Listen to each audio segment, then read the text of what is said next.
Veíamos que el fin de semana se estuvo hablando de herencias, se estuvo hablando de transgresión, de pecado, de iniquidad.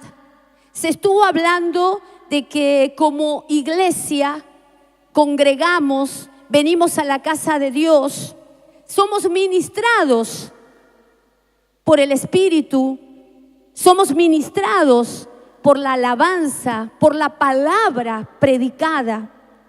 Pero si hay algo que nos domina y que nos hace esclavos, el apóstol decía que tenemos que revisar, Y él daba una palabra que está en Hebreos 12:4, una versión, la Nuevo Mundo, que no sé si está ahí.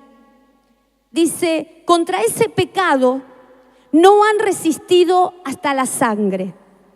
Esto dice esta versión del Nuevo Mundo.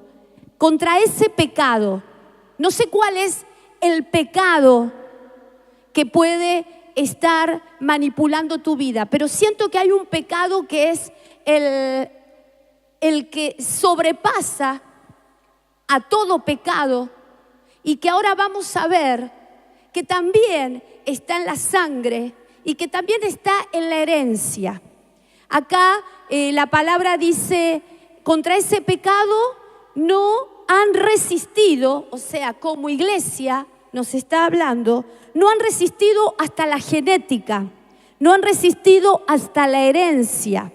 Entonces, yo puedo ver que hay un pecado contra el que tenemos que pelear, y que, investigando en la palabra, es generacional. Y ese pecado es la incredulidad, que nos saca del camino, que nos hace retroceder, que nos hace perder bendiciones. Y vamos a ver un poco, yo analizando la palabra que el apóstol trajo, cuando algún pecado nos domina y no sabemos, o sea, algunas veces no somos conscientes, otras veces sí somos conscientes y no lo dejamos. Yo creo que esto es un problema en la iglesia. A veces leemos con el apóstol los informes de las diferentes áreas y realmente, hay que dejar de pecar. Es fuerte dejar de pecar, porque puedo ver que Adán y Eva, cuando pecaron, fueron echados del huerto. Y dice la palabra que la presencia de Dios no estaba con ellos. ¿Por qué? Porque Él es santo. Él es santo. Y fíjense que cuando Adán y Eva pecan, el Señor no está. El Señor no está. O sea que el Señor nos prueba. El Señor nos prueba. De hecho, a Caín el Señor le dijo: mira, Caín, lo que estás pensando, porque Él nos conoce, lo que estás pensando, el pecado está a la puerta. Y dice en algunas versiones, fíjense qué fuerte, te acecha como fiera. Usted cuando ve fieras en un sueño, cuando ve fieras en la palabra, es figura de pecado. Figura de pecado. Entonces el Señor le advierte a Caín y le dice: el pecado está como fiera a la puerta, pero vos podés dominarlo. ¿Qué hizo Caín? No lo dominó.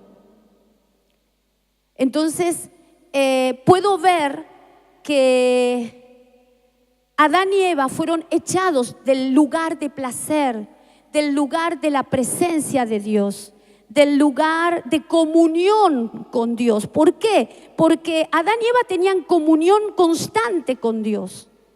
Ellos hablaban con Dios. Y esta es la realidad del Hijo de Dios. Esta es la realidad nuestra. Nosotros podemos estar caminando en la calle y hablando con Dios, hablando con el Espíritu. Ese huerto tiene que ver con esa posición de hijo y de hija que Él nos ha dado para guardarnos, para guardarnos. Ahora, yo puedo ver que la serpiente igual va a entrar y va a probarte. De hecho, Adán y Eva sabían lo que tenían que hacer, transgresión. Eso es la transgresión, transgredir la ley, transgredir la orden, transgredir lo que el Señor les había dicho. Mas ellos, tentados, seducidos, son los pasos para la caída. Ellos caen. Y lo que más me impacta es que cuando ellos pecan, se esconden de la presencia. Y el Señor, sabiendo todo, los cubre con animales sacrificados, con piel de animal sacrificado, figura de la expiación de Cristo. Esa piel tiene que ver con Cristo. Cristo en nosotros, Cristo, su sangre sobre nosotros, un sacrificio inocente que nos cubre nuestra desnudez y el Señor en su misericordia le da otra oportunidad a Adán y Eva. Pero ¿qué pasaba? Ellos no podían estar en pecado en el huerto. No podían, porque podían quedar eternamente en pecado. Y eso usted ya sabe qué es, eternamente en pecado. Entonces los echa del huerto. Y me impacta porque el Señor pone querubines y una espada flameante. Esto tiene que ver con las majestades angélicas, de las cuales los que se oponen a Dios se levantan contra ellas, lo dice Romanos, se levantan y blasfemian contra las majestades angélicas que protegen a la iglesia, Y la espada flameante, en otras versiones dice la espada refulgente, fuego. Y yo lo asocio con los ministros, espada, armas forjadas, armas preparadas, siervos, siervas, que cuidan al cuerpo de Cristo. ¿Se va entendiendo? ¿Por qué? Porque ellos estaban cuidando el árbol de la vida. ¿Quién es el árbol de la vida? Cristo. Entonces, esta espada es una figura de la palabra que es la que va a guardar al cuerpo de Cristo. La palabra como fuego, esa palabra que viene del cielo, que quema tu corazón, que trae gloria, trae gozo, porque vos decís, ahora entiendo, ahora puedo modificar esto, ahora puedo hacer algo. Es gloriosa la palabra, es gloriosa la espada. Dios, siento que ha puesto ministros de fuego, porque la palabra dice a sus ángeles como mensajeros y a sus ministros como llamas de fuego. O sea, espadas flameantes, espadas refulgentes, espadas que van a guardar al cuerpo, de la iniquidad van a guardar al cuerpo del pecado y que a voz de cuello van a advertirle al pueblo de su transgresión, de su pecado y de su iniquidad. ¿Se va entendiendo? ¿Cuántos dicen amén? Esto necesitamos, porque si no somos advertidos, corregidos, disciplinados por esos ministros, padres espirituales, nos corremos el riesgo de perecer en este mundo, de ignorar las armas que el Señor nos ha dado para vencer en este tiempo. Amén, iglesia.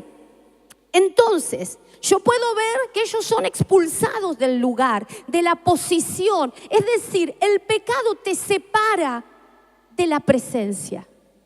El pecado te separa de ese lugar de placer. El pecado te separa del lugar de bendición.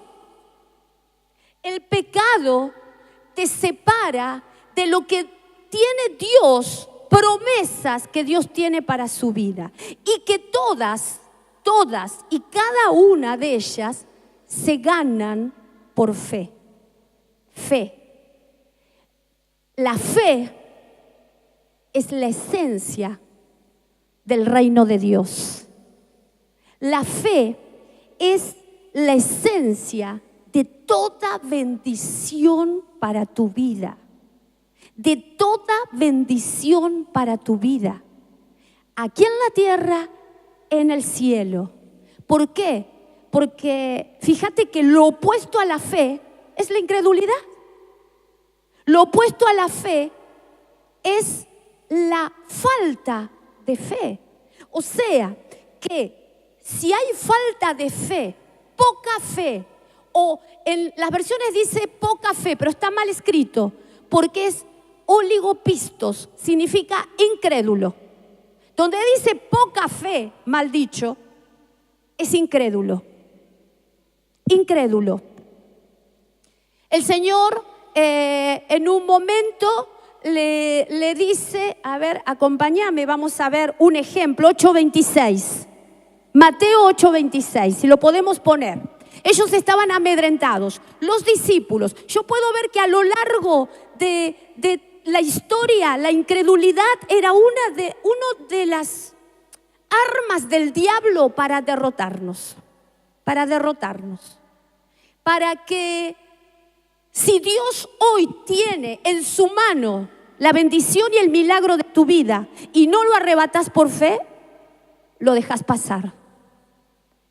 Entonces, es tan importante este tema, es tan importante saber esto. ¿Por qué? Porque yo no puedo darme el tupé de decir, bueno, ya creeré. O, bueno, Dios responderá. Espero en Dios. Dios espera que vos creas. Dios espera que vos hagas algo. La bendición está en su mano, pero está en nosotros creerla. ¿Se entiende? Si yo creo, tengo la tierra. Señor, yo te doy gracias por esa tierra, porque esa tierra está. Y porque en esa tierra yo voy a tener mi casa. ¿Cuántos dicen amén? Recibilo en el nombre de Jesús, porque Él lo suelta. Y es por fe. Mire, es tan glorioso el tema de la fe. Pero yo puedo ver a un Abraham, padre de la fe, pero un pueblo incrédulo. Padre de la fe, pero todo un pueblo incrédulo. Puedo ver una hija de Abraham que en el tiempo de Jesús estaba doblada, mirando al mundo, las circunstancias del mundo. Claro, uno prende la tele y lo único que ve, yo la verdad le digo, ver noticieros para mí me parece que es incredulidad. Porque todo lo que vos ves es malo. Está bueno verlo una vez, porque encima todos los noticieros dan lo mismo y toda la tarde y toda la noche te dan lo mismo y te meten en la cabeza incredulidad. Jesús, autor y consumador de la fe. Autor. ¿Sabes una cosa? La fe vino cuando vino Cristo. La fe poderosa, la fe verdadera, la fe de la gracia, la fe del Padre, la fe del Hijo, la fe del Espíritu, vino cuando vino Cristo. Cuando vino Cristo. Y si no, acompáñame a Gálatas 3:23. Miren lo que dice Gálatas 3:23. Cuando venga la fe, no sé qué versión tenés, la LBLA. Cuando venga la fe, cuando se revele la fe, ¿qué significa cuando se revele la fe? La fe que es por la justificación, la fe que me considera justo por Cristo. Esa fe tenía que llegar a la tierra y llegó hace 2000 años con Cristo. Por tanto, nosotros somos la iglesia privilegiada que recibió la fe que tira montañas, la fe que traspasa montes, la fe que arrebata el reino de los cielos. Esa fe es del pueblo de la iglesia. ¡Aleluya! Esa es nuestra. ¡Aleluya! Yo no sé usted cómo está, pero yo me llené de fe hoy. Veo que están medio como la hija de Abraham. Vayan levantándose de a poquito. Porque ¿sabe lo que le sacaron a la hija de Abraham? Un chamucazo. No era un chamuquito. 18 años estuvo ese chamuco. ¿Quién lo dejó? Abraham, padre de la fe, padre que fue justificado por la fe hasta los 99 años, creyó y le dio gloria a Dios y tuvo su heredero. Tremendo, ¿no? Qué fuerte esto, iglesia. Porque lo estoy hablando y tiembla mi corazón. Tiembla mi corazón. O sea, ¿qué quiere decir, pastora? Yo veo por la palabra, me puse a ver un montón de casos y de ejemplos y digo, oh, cómo caen todos, cómo caen, cómo se debilitan en la fe, cómo terminan siendo incrédulos. ¿A dónde vamos a ir a parar? ¿A dónde vamos a ir a parar? Sí, vos estás acá porque crees. Vos estás acá porque Dios tiene algo hoy para tu vida y lo creo. Entonces fíjate lo que dice, y antes de venir la fe, mira, en algunas versiones dice estábamos encerrados en cárcel. Claro, porque la fe que conocíamos era la del chamuco Gauchito Gil, la del chamuco de la muerte y la del chamuco de lo que sea. Estábamos encarcelados, estábamos en cárceles. Entonces mira, dice, antes de venir la fe estábamos encerrados bajo la ley, confinados para la fe que había de ser revelada. ¿Qué significa revelada? Es descubrir lo oculto. Descubrir lo oculto. Atienda bien esa palabra. Revelación es descubrir lo oculto. Dios descubre lo oculto. El tema es que nosotros lo descubramos.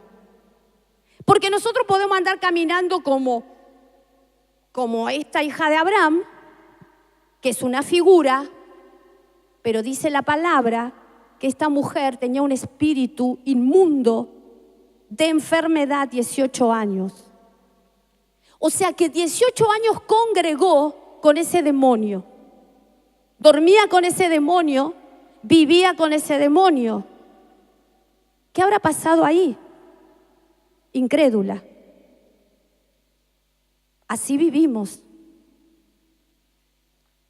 Entonces, fíjese, la fe que tenía que ser revelada es la fe que hoy está disponible para vos.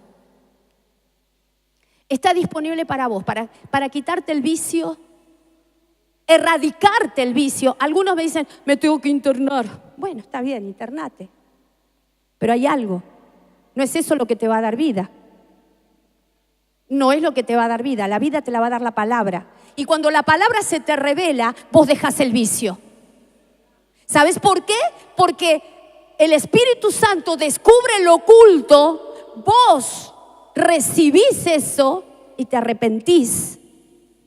Pedís perdón y el pecado es borrado. Es borrado, es quitado. El vicio, lo que sea, es arrancado de raíz, porque Jesucristo vino a cargar con tu pecado, con tu injusticia, para traer perdón, liberación. La fe que está revelada en este tiempo es la fe para sanar, es la fe para ser libre, es la fe para dejar la iniquidad, para dejar de pecar. Es la fe para hacer lo recto. Tremendo, iglesia. Ahora vamos a ver un PowerPoint, pero yo podía ver que el hombre torcido es inicuo. El que anda siempre torciéndose en el camino, saliéndose del camino. Mas el recto hace las cosas bien. ¿Y sabe qué? Esto es naturaleza. Es fuerte lo que le voy a decir. Pero cuando tu naturaleza quiere pecar, cuando tu naturaleza quiere hacer lo malo, es porque algo no está bien. Algo no anda bien. Porque cuando yo conocí a Jesús le creí. Tuve padres en el ocultismo. Tenés que agarrar, arrepentirte, pedir perdón, porque la palabra dice, Hechos 3, donde que estaba leyendo hoy Mauri, Hechos 3:19, arrepentíos, convertíos. ¿Qué significa? Apartate, apartate. Si vos te arrepentiste de que eras alcohólico, lo que tenés que hacer es apartarte de los alcohólicos. O a veces creemos que somos Tarzán. Y después terminamos tirados en el lodo. Pero para la gloria de Dios, acá hay poder de Dios para libertar los cautivos. Y no va a poder el diablo. No va a poder el diablo. ¿Sabes por qué? Porque acá hay espada. Espada refulgente. Espada que guarda a la casa. Espada, querubines que guardan al pueblo, que guardan al cuerpo de Cristo. ¡Aleluya! Oh, iglesia, ¿sabes qué? ¿Cómo se logra? Y buscando poder. ¿Cómo? Metido con Cristo. Leyendo la palabra. Ayunando. Tomando tiempo con Él. ¿Y sabes cómo te levantás? Como David contra Goliat. ¿Sabes por qué? Porque no era David el que estaba peleando con Goliat, sino el mismo Cristo que estaba vistiendo a David. Yo sé que mi enemigo es más grande, pero quien está sobre mí es Cristo. Y lo ven a Cristo y tiemblan las tinieblas. ¡Aleluya! Por eso no te amedrentes. Porque fíjate que en Mateo 8:26 los discípulos, como siempre, incrédulos. Si ves, me fui a recorrer los versículos. Oh, siempre estaban. ¿Y acá qué? ¿Y acá cómo se cuenta? Siempre estaban distraídos fuera de la atmósfera de este Jesús, que era terrible. Que donde pasaba desprendía virtud. El que decía, yo sé que Él me puede sanar, virtud salía de su manto. Aquí hay manto que desprende virtud. Y los que creen son sanos. Los que creen son libres del vicio, del alcohol, de la droga.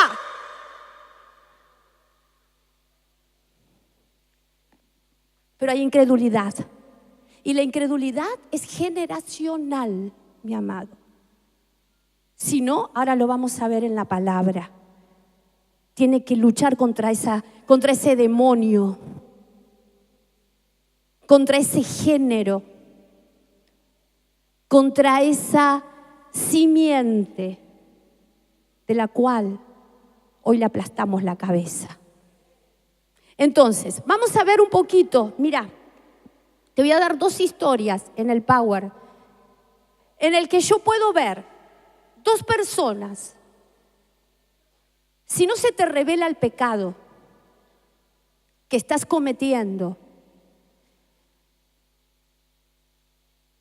¿es porque lo estás tapando? ¿Porque no te importa? ¿O porque no quieres sujetarte a Cristo? Como hablaba hoy Mauri.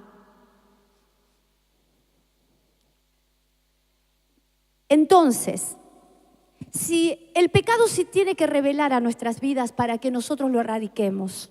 Si no se te revela, no lo puedes erradicar. Puedes seguir viviendo así, seduciendo, mirando, haciendo cosas escondidas, como muchos. Porque Dios revela. Y bueno, quieren seguir viviendo así. Pero te digo algo. Allá detrás tuyo hay una generación incrédula. Una generación incrédula que te está quitando la bendición. Cuando vos hoy tenés la oportunidad de arrebatarle al diablo todo lo que te quitó, todo lo que te robó y aún familiares que no llegaron. Porque sabés que puedo ver que Dios hace como Él quiere. Y siento que hoy es el tiempo más glorioso de la iglesia. Que hoy es el tiempo más glorioso. No miro lo que sucede ni lo que va a venir. Para la iglesia es el tiempo más glorioso. De revelación, de palabra que te tira al piso, que te rompe, que te quebranta. Eso necesitamos. Necesitamos postrarnos, pero no postrarnos y llorar con el alma y volver a hacer lo mismo, sino que el Espíritu Santo nos doblegue, nos rinda, nos tire y digamos como el pródigo: he pecado. He pecado contra el cielo, contra las autoridades angélicas y he pecado contra el Padre. A veces desafiamos autoridades, desafiamos porque queremos ayuda, pero las buscamos mal. Porque lo que necesitamos es que se nos revele el pecado. Tampoco es aconsejar una hora y salir igual. Y volver a lo mismo. ¿Se entiende? Entonces yo puedo ver 2 personajes. Uno humilde y el otro arrogante. A uno se le reveló el pecado y al otro no. Y fue desechado. Gloria a Dios que estamos en la gracia. Porque Dios nos va a seguir dando la oportunidad. Mire, acá vemos a un padre y un hijo. Jonathan dice, atacó y destruyó la guarnición de los filisteos. ¿Sabe que los filisteos significa fluctuante, debilucho, que andan de un lado para el otro, no firme? Ese filisteo puede estar adentro o afuera. ¿Sí? En este caso, Jonathan los venció. Saúl no. Es una figura también. Pero la victoria se la adjudicó Saúl. Él dijo, yo vencí a los filisteos. No parece. Fíjense que bueno, ahí dice 6.000 hombres, caballos, gente numerosa. Eran terribles la cantidad de enemigos. Y dice, y el pueblo dice, se escondió en cuevas. Fíjese que esto es una figura. Ya Saúl venía chanfleado. Ya Saúl no venía bien. Y ya no podía ganar batallas. No podía ganar batallas. Claro, cuando nosotros nos torcemos, cuando nosotros nos obstinamos, cuando nosotros no se nos revela lo que estamos haciendo mal, empezás a perder guerras, empezás a perder bendiciones. fuerte, ¿no? Seguimos. La arrogancia de Saúl se empezó a notar. Y fíjese qué fuerte, porque Saúl no era así. Saúl era temeroso, era obediente a su padre, buscó las asnas durante 3 días, se encontró con el profeta. O sea, un hombre no apto para el reino o no apto para el gobierno, sin embargo Dios lo eligió. Esto tenés que saberlo, cuando Dios elige no es por aptitud ni porque tenés talento, sino porque a Dios le plació. No hace falta ver los talentos para un ministerio, sino que Dios te llame. ¿Por qué? Porque es Él el que aprueba y el que revela todo. Entonces, fíjate, la creciente arrogancia de Saúl comenzó acreditándose el triunfo al no recibir corrección, porque él tenía profeta, él tenía ministro. Era Samuel, imagínense un hombre como Samuel, apartado, vivía en el templo. Era un chispazo al lado de Saúl cada vez que se encontraba con Samuel. Porque es lógico, cuando alguien está en santidad y otro está rechanfriado, son polos opuestos. Y se siente, se percibe espiritualmente, iglesia. Entonces, mire, el profeta Samuel, él venía de esa batalla, Saúl y Jonathan. Jonathan le saca las papas porque gana la batalla el hijo. Acá a veces hay hijos que son consagrados, que vienen a buscar de Dios, que sus padres están afuera en el mundo, no quieren saber nada. Esos hijos le están ganando batallas a esos padres. Porque Dios respalda al que le honra, al que le busca, al que le teme.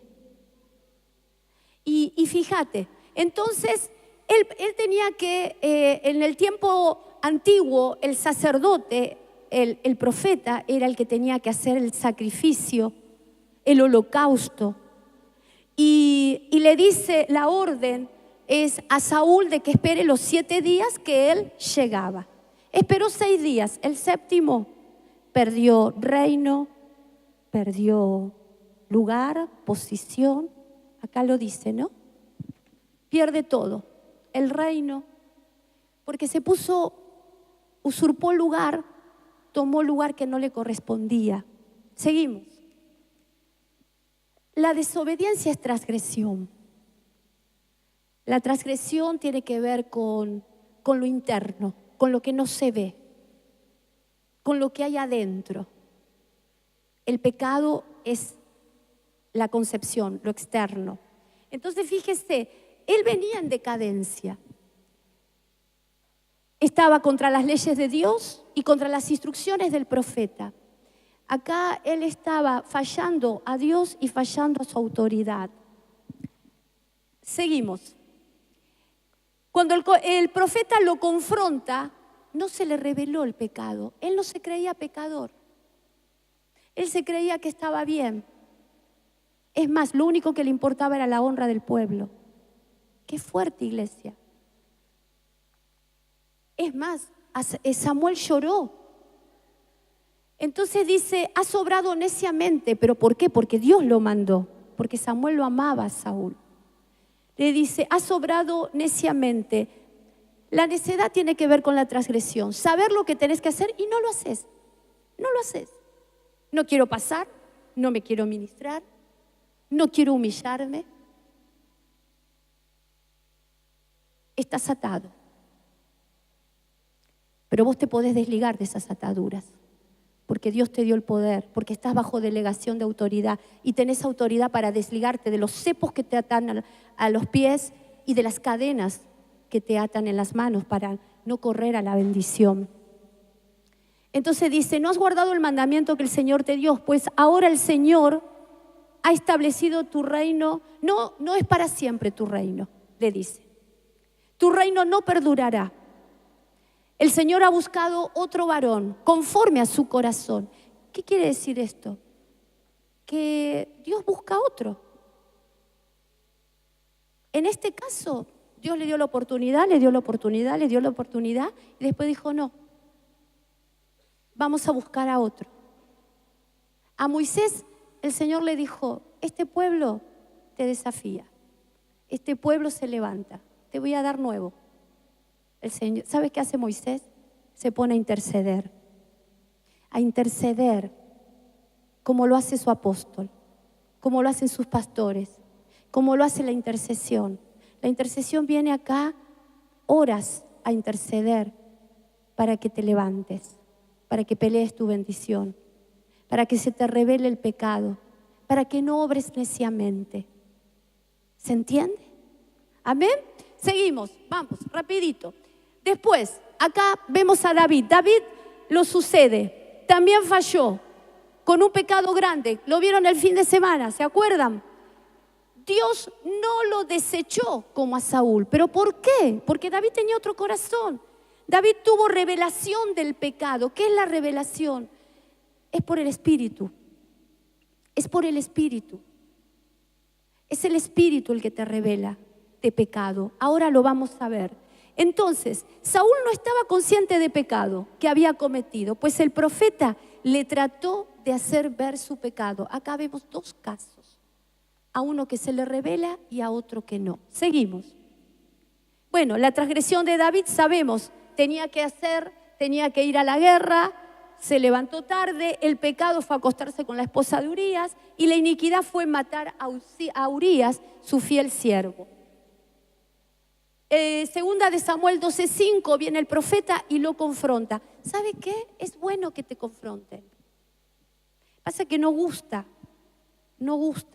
Pero cuando un diácono y un anciano te está diciendo, vos no estás bien, vos no estás haciendo bien las cosas, o te estás moviendo mal, están discerniendo. Cuando te confronta el profeta es para advertirte. Es para advertirte y para sacarte del peligro. Gloria a Dios que te llamen. Gloria a Dios que te confronten. Gloria a Dios que te corrijan. Gloria a Dios por la disciplina, porque sin disciplina no podemos alcanzar la medida, ni tampoco vamos a ir con Él, porque no vamos a dar la talla. Que nos corrijan, que nos disciplinen, porque es fruto glorioso para Él. Dale un fuerte aplauso al Señor. Fíjese, la revelación del pecado, David, con ese salmo, mire si no se le reveló el pecado. Ten piedad de mí, oh Dios, conforme a tu misericordia, conforme a lo inmenso de tu compasión, borra mis transgresiones, lávame por completo de mi maldad, límpiame de mi pecado, porque yo reconozco mis transgresiones y mi pecado está siempre delante de mí. Contra ti solo he pecado y he hecho lo malo delante de tus ojos, de manera que eres justo. Qué fuerte, ¿no? Eres justo cuando hablas y sin reproche cuando juzgas. Qué tremendo. Pero usted lea este salmo porque es maravilloso. Entonces, Dios nos hizo un llamado apostólico para dar cobertura al desnudo. Este es el versículo que te digo. Isaías 58:1. Clama a voz en cuello y no te detengas. Alza tu voz como trompeta y declara a mi pueblo su transgresión y a la casa de Jacob sus pecados. ¿Usted entiende esto? Grita. No está diciendo, hermanito, vení porque hay algo que no está bien. Acá el ministro está gritando. ¿Por qué? Porque hay desesperación. Hay desesperación, hay peligro. ¿Se entiende? Seguimos. Entonces, mire, la incredulidad viene de generación. Esto es lo que yo pude analizar. Es una transgresión no creer. ¿Por qué? Porque no hago caso a la palabra. Porque no obedezco lo que está escrito.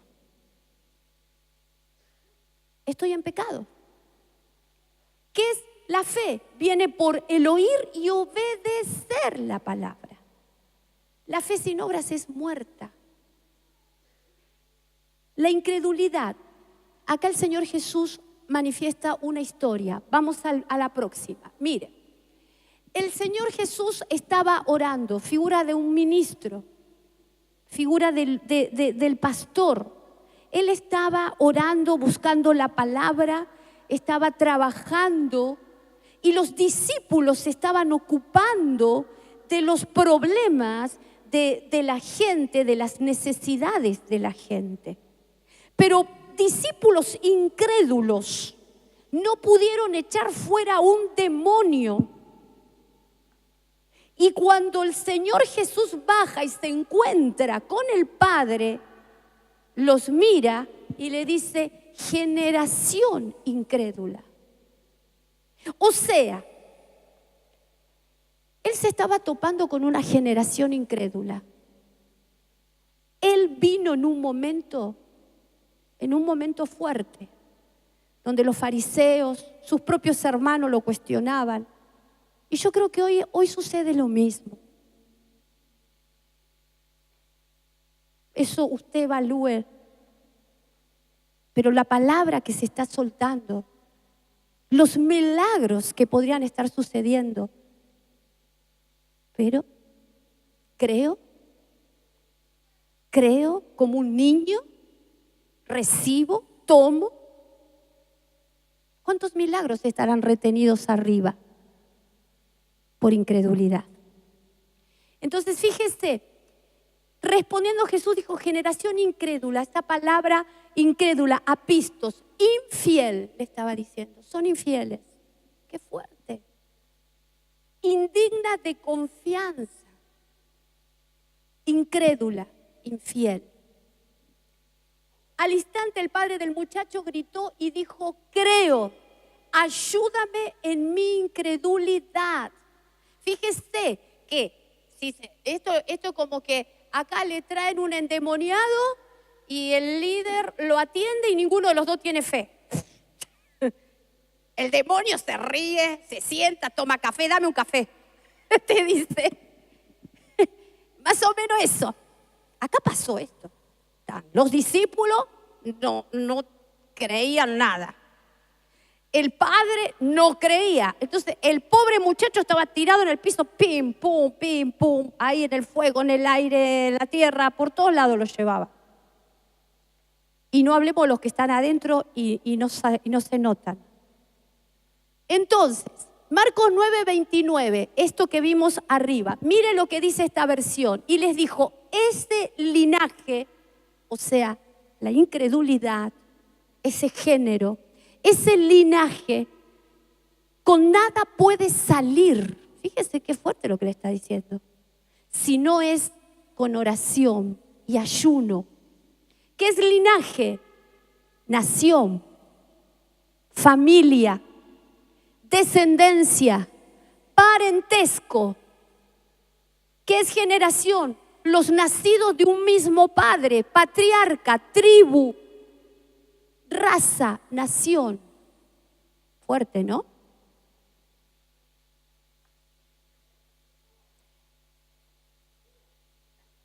Seguimos. ¿Puede haber una generación incrédula? ¿Una nación incrédula? ¿Puede haber una ciudad incrédula? En Nazaret era una ciudad incrédula.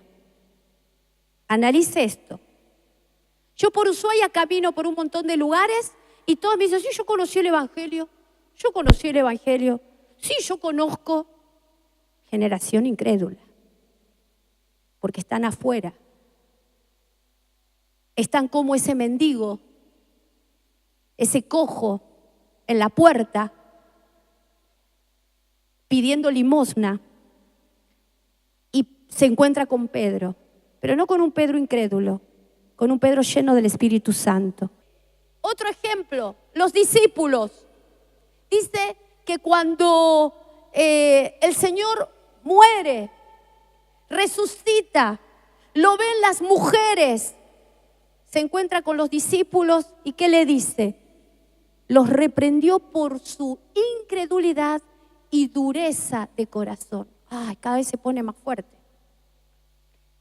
Incredulidad y dureza de corazón. ¿Por qué un corazón se pone duro? ¿Por qué no se ablanda? Por muchas razones.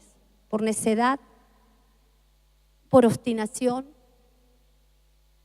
por no querer cambiar, por decir, estoy bien. ¿Le preguntaste al Espíritu? ¿Le preguntaste a Cristo? Un corazón duro, evidentemente, es un corazón que no tiene relación con el Espíritu, que no le pregunta al Espíritu, ¿cómo estoy? Papá, ¿cómo ando? ¿Ves algo en mí? Sacame, limpiame, lavame, cortale umbilical, frotame con sal, lavame con tu palabra, dame revelación porque los tiempos se apresuran. Revelame el pecado que hay en mí. Estos tenían pecado de incredulidad, el peor pecado de esta generación, porque en un tiempo tan glorioso como este, estamos como una generación incrédula, que vivimos a medias el Evangelio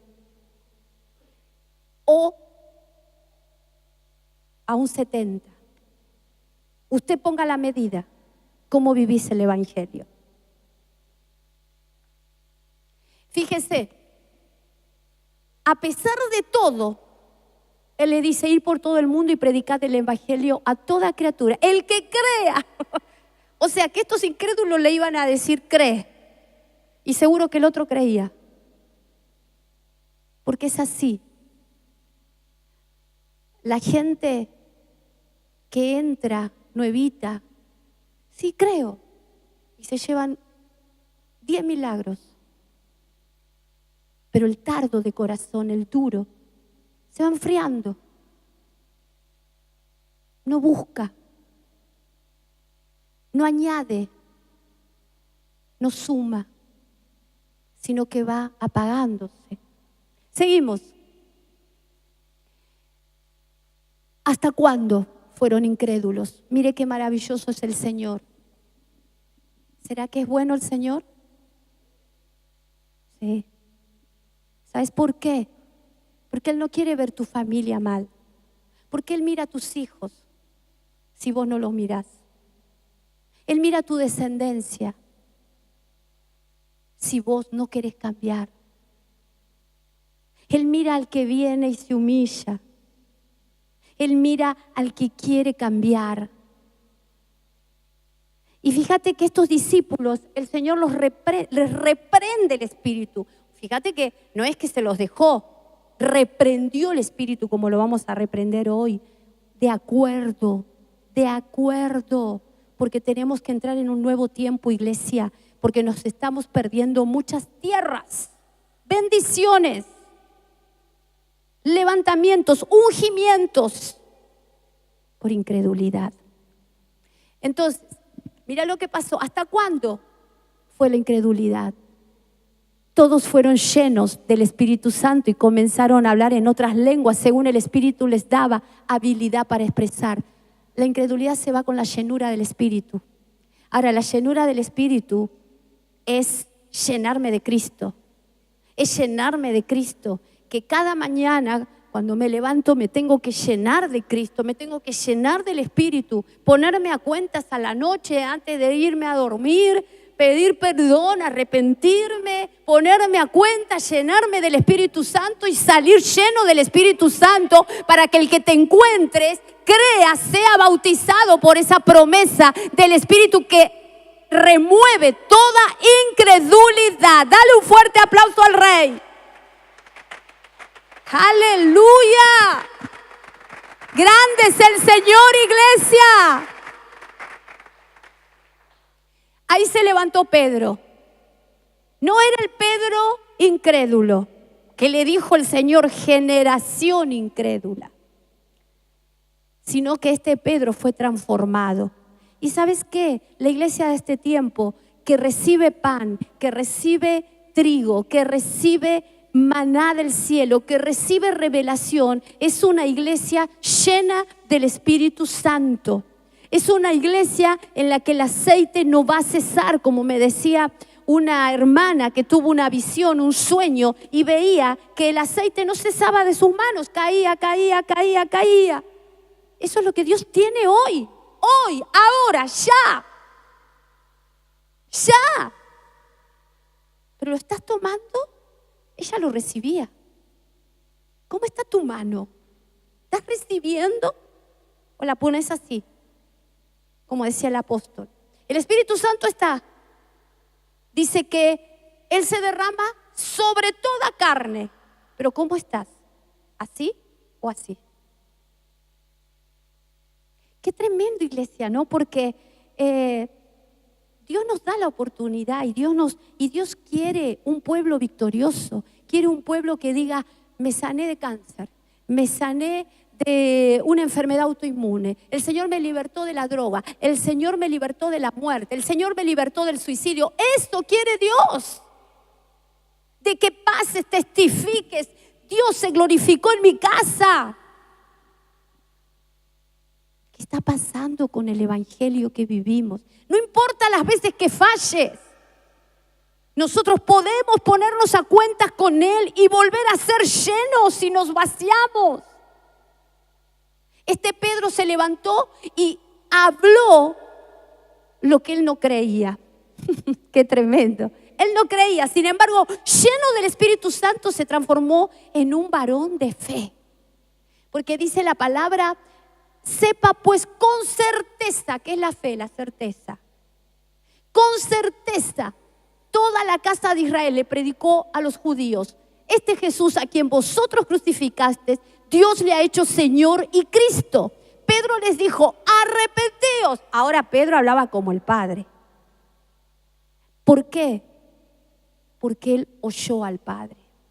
Porque el Hijo trajo la enseñanza del Padre. Impartió la enseñanza del Padre. Un hijo tiene que hablar la enseñanza del Padre. Un hijo habla lo que ve en su padre. Un hijo imita a su padre. ¿Tenés padre? Podés imitarlo. En obras, porque Jesús hacía las obras del Padre. Entonces, mira, dice, arrepentíos y sed bautizados cada uno de vosotros en el nombre de Jesucristo. ¿Para qué? Para perdón de pecados. O sea, si no hay arrepentimiento, no hay perdón. Si no hay arrepentimiento, los pecados no se van. Y recibiréis el don del Espíritu Santo.